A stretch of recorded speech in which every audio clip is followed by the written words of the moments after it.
back to the Consistory of the Co-Elk YouTube channel. I'm your host for this video, Reverend Jake Zabel, the St. John's Evangelical Lutheran Church, located in Dalby, Queensland, Australia. And today we're actually doing an interview episode. We're going to be discussing the what's become a bit more of a popular story in the news more recently, though it's been going on for some time, is the persecution of Christians in the country of Nigeria. And to actually answer the question and give us some information on the situation over there is my fellow pastor within the Co-Elk, pastor of our sister congregation over there in Nigeria, Pastor Offiong Akpan. So, Pastor Offiong, would you be able to just quickly introduce yourself and tell the viewers what congregation you serve? Thank you very much, Reverend Jack. I'm Pastor Offiong Akpan. I'm the pastor in charge of Holy House of Glory Evangelical Lutheran Church College in Lagos, Nigeria. We are a Lutheran ministry and of Lutheran confession. So that's how I can say for now. Thank you. So basically, this situation in Nigeria has been going on for some time, but it's really only picked up a lot of steam in the media more recently, with particularly President Trump's focus on it in America. It tends to be one of the sad realities of the world that most people just tend to not care about things like pretty much outside of like either Europe or America. Like even just recently, as we're recording this, we in Australia just had the shooting massacre here in Australia at the Bondi Beach. Now that made headlines all over the world. There was like European countries talking about it, American countries talking about it. But that's like had to be a big event like that for people in like America to even bother talking about what's going on in Australia. Otherwise, they don't really talk about what's going on here. And even more sadly, there's normally a lot of conflicts and persecutions happening all over the world in places like Africa, South America, the Middle East, and they just never get discussed until, you know, someone somewhere actually makes a point of talking about that. So the first question I had for you, before we actually get into more the details of these Christian persecutions in Nigeria, would you be able to just inform people how long these are being going on? So we're recording this now towards the end of the year 2025. For those who may not be watching this video as it's just been posted, but when did these persecutions actually start? Like, how long have they been going on for? Well, as much as I know, it was in the year 2000 when the civilian government took over from military government, as at that time, when some states in the northern aspect of Nigeria started Sharia, implementation of Sharia law in their states. Mm-hmm. And that thing went up to that today about 12 of those states have Sharia law in place. Not that we didn't have a Sharia law previously, but now they are now criminalizing they are now using the part of criminal aspect of Sharia law. That means killing, persecution, and cutting of hands, the full implementation of Sharia. Mm-hmm. So that was how the thing started like that. And eventually in the year 2011, the thing escalated. When in Plateau State, when they killed some youth corpers after the elections of one of the presidents during the elections. And then eventually, year 2015, 2014 to 2015, the thing exploded. And that's where we are seeing a lot of things happening from that time. But this year, 2025, is even more. Yeah. That's a lot of things have been happening. As of today, about 165,000 people are staying in IDP camps. in the country. Recently, about 265 children of the secondary schools, St. Mary's Catholic schools, were kidnapped. And up to today, only 100 of them have been recovered. 165 of them are still with the kidnappers. And a lot of things, killings, they are well told, and even before Trump decided to say something, the thing has escalated to a proportion we could not do. We have been writing, we have been calling on people, but people were not actually paying attention. And even the government too was not even paying attention. They are trying to defend that it is not genocide, it is not this, but they are not denying that people are being killed. But they are saying that it is because it is a religious conflict. So that is how the thing has gone. The thing has been is now getting out of hand. And that's why we are grateful to President Trump, who has kindly shown interest to see that these things are corrected. Yeah. So this, as you mentioned, it has been at least like more than a decade has actually been going on. Like, as you pointed out, like there's first the Sharia law comes in and that, and then like 2011, it starts getting kind of really bad persecutions, and it gets even worse in like 2015 and even worse. Like it's been getting worse and worse, but like, yeah, this hasn't been like something that just like popped up out of the blue. This, as you mentioned, it's been over a decade that this has been going on. So one of the first things I was going to ask, because like you mentioned there, the government, they don't want to call it a genocide, and they talk about religious conflict, which I don't see how that really even makes much of an issue. Like whether it's a genocide or a religious conflict, that's not really the point. That's kind of a semantic debate over what are we going to call this situation. The fact is that the situation's happening and that Christians are being killed. And as you're pointing out, it's not like they're being killed by like other Christians or Buddhists or Jews or people like that. It's Islam that is the culprit once again.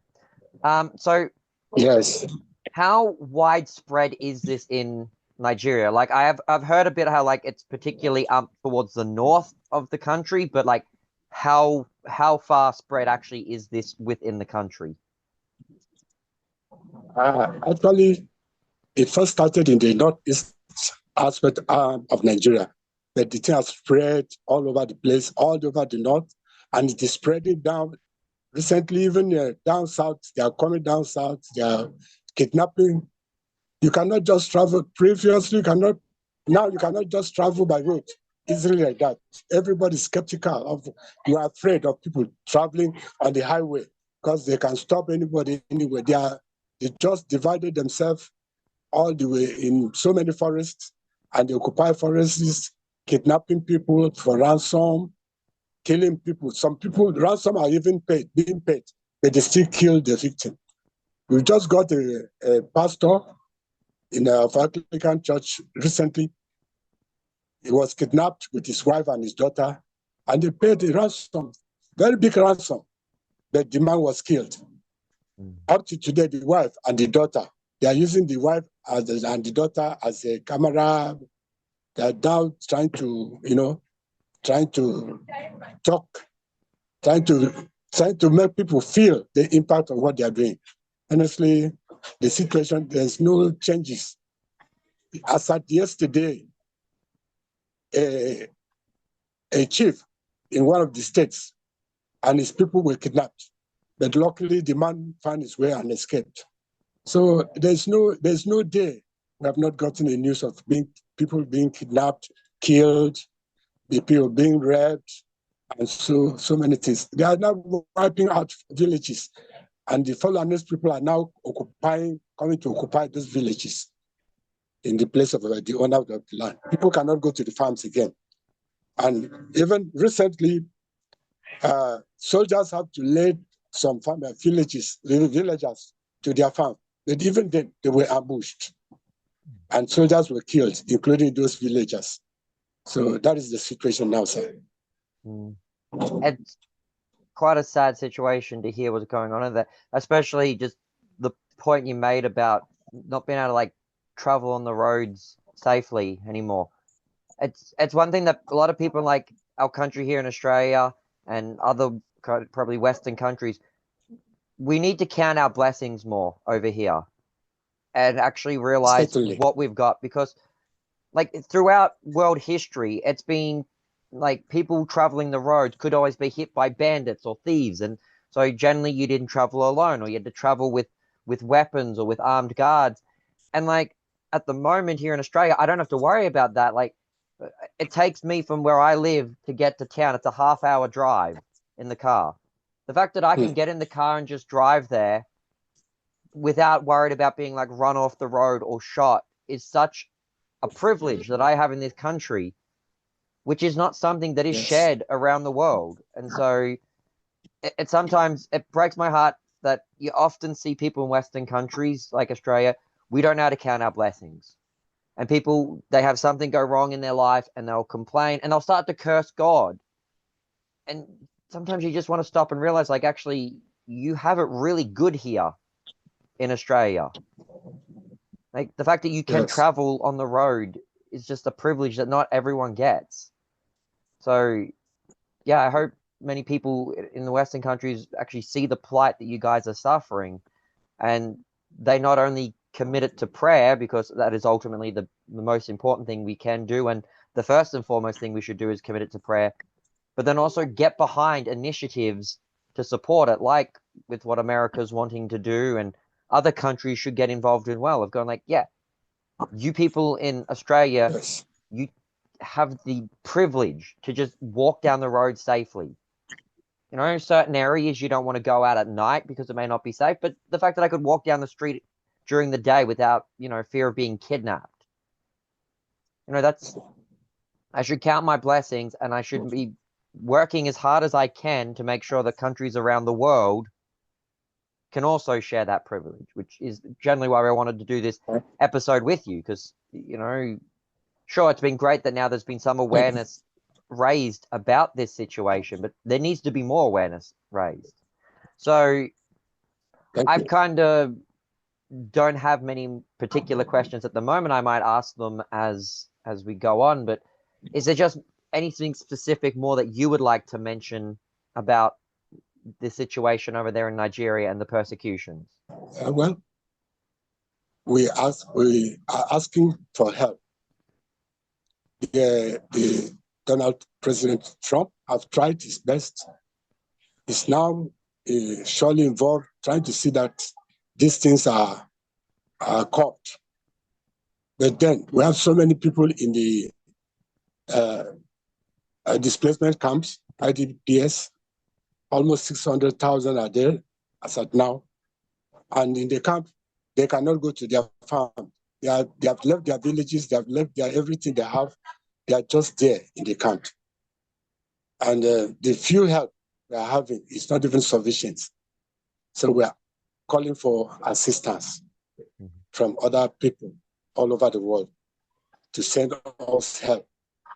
We need food, we need clothing to give those people, especially now we are getting into Harmattan season.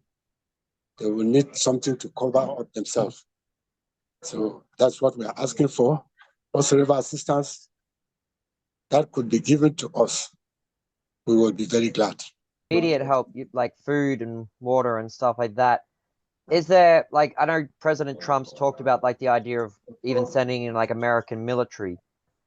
With the, you know, again, like food and water, that's more of a local level help we can provide. Is there more kind of, a bigger level sort of help that other countries around the world can give that we should be like trying to push our governments to try and get involved in? So like for example, I'm in Australia here.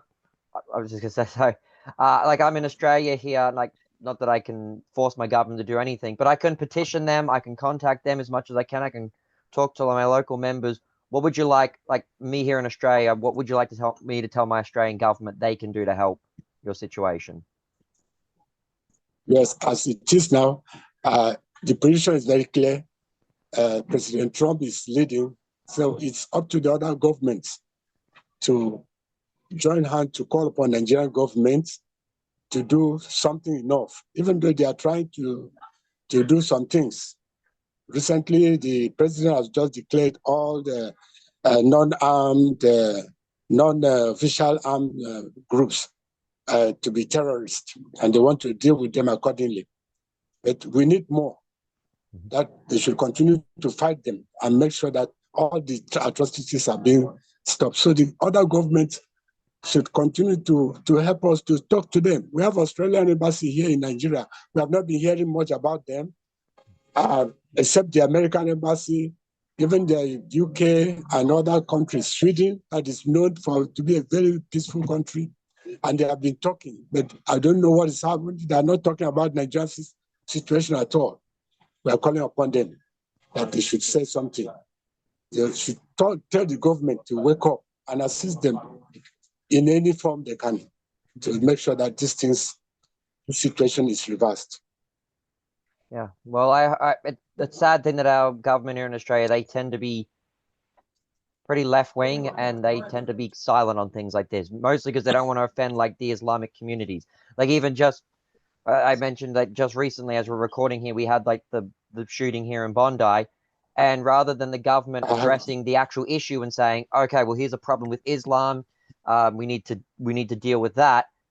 No, they're cracking down on, oh, no, we need to ban guns and have more of a crackdown on gun laws. You know, it's just a band-aid over a broken bone. It's not really going to fix the problem. And yeah, our governments, they are too silent on things like this. We either need a better government or we really need to petition our government. And I would encourage anyone watching this to contact your local members, contact the government, we'll get some kind of petition going that Australia needs to step in. America's leading the way on this, and Australia and America, we've always considered ourselves some of our closest allies. Like, we need to be backing America on this. We need to be supporting them. With that in mind, I was just going to ask, is there any kind of assistance, help, or sadly maybe hindrance from others, like your surrounding countries in your area in Africa? Like, I'm not necessarily sure which countries border Nigeria, but are they helping? Are they able to help, or are they sadly contributing to the problem? What is the situation with Nigeria and your neighbors?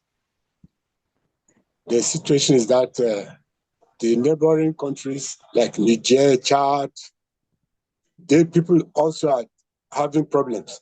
And most of these bandits flowed in from those countries. Nigeria is a very big country, very big and wide borders. So the security system could not man all the borders because of we lack technological advanced system to man the borders. So most of those things are foreign bandits, foreign fighters, those who fought in Libya and Mali and all these things. They are the ones coming in again to assist the internal people that are fighting.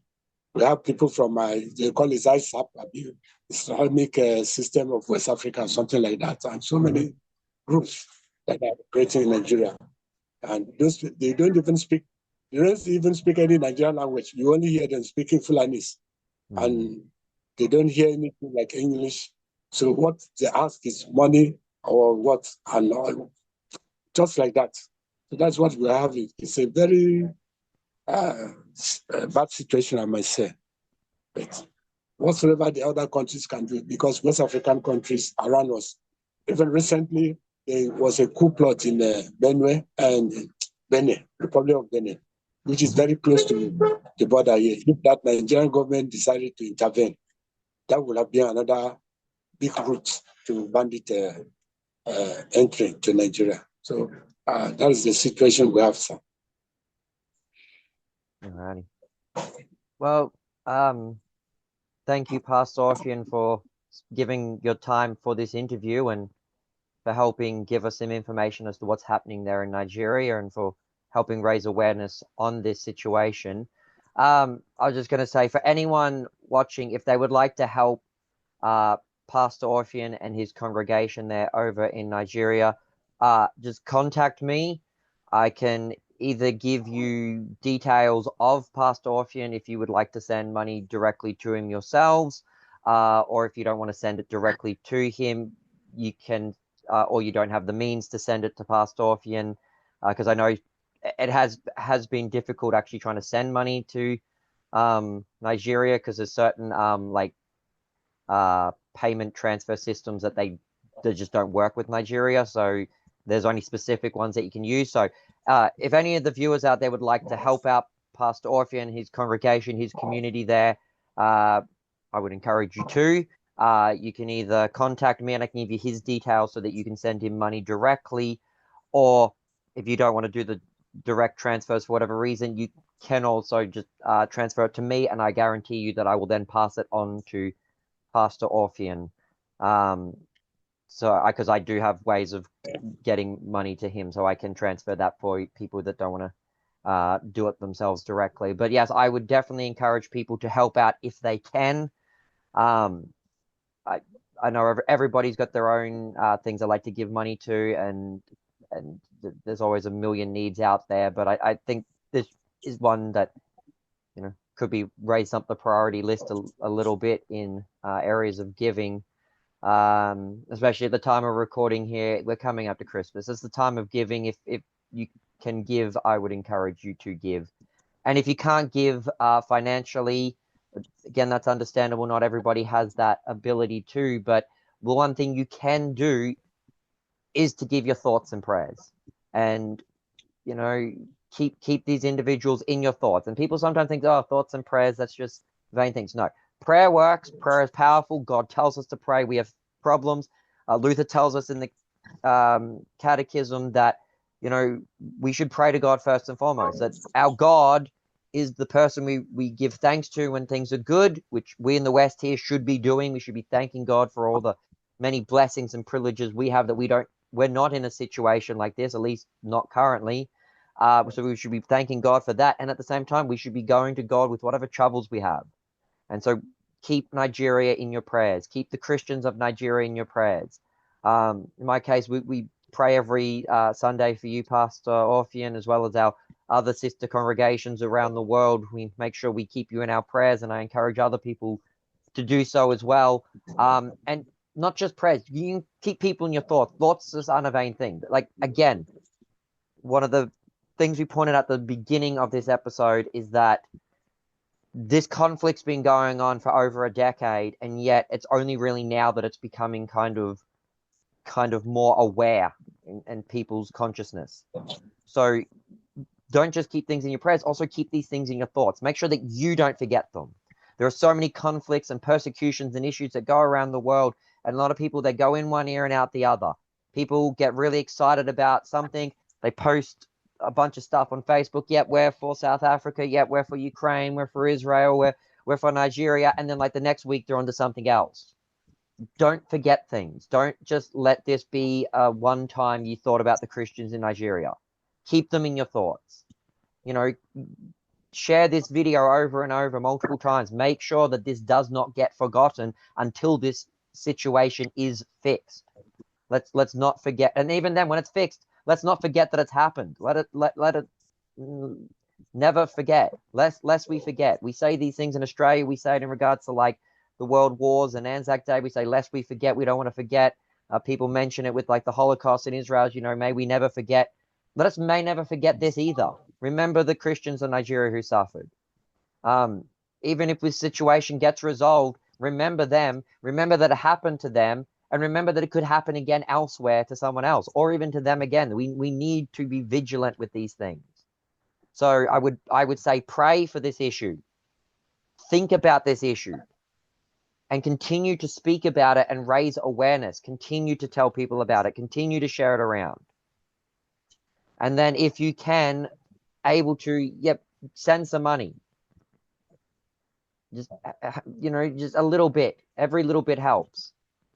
We here in the West, we're very privileged. We've got a lot of stuff. No, not everybody has everything. That's why I say, you know, if you can't give money, give your prayers. That's something you can give. So before we wrap up, is there any final words you'd like to say, Pastor Offiong? I'm so grateful, Pastor Jack, for showing so much interest on the affairs of our country. May the Lord continue to bless you. Thank you very much. You're welcome. Thank you. God bless and goodbye.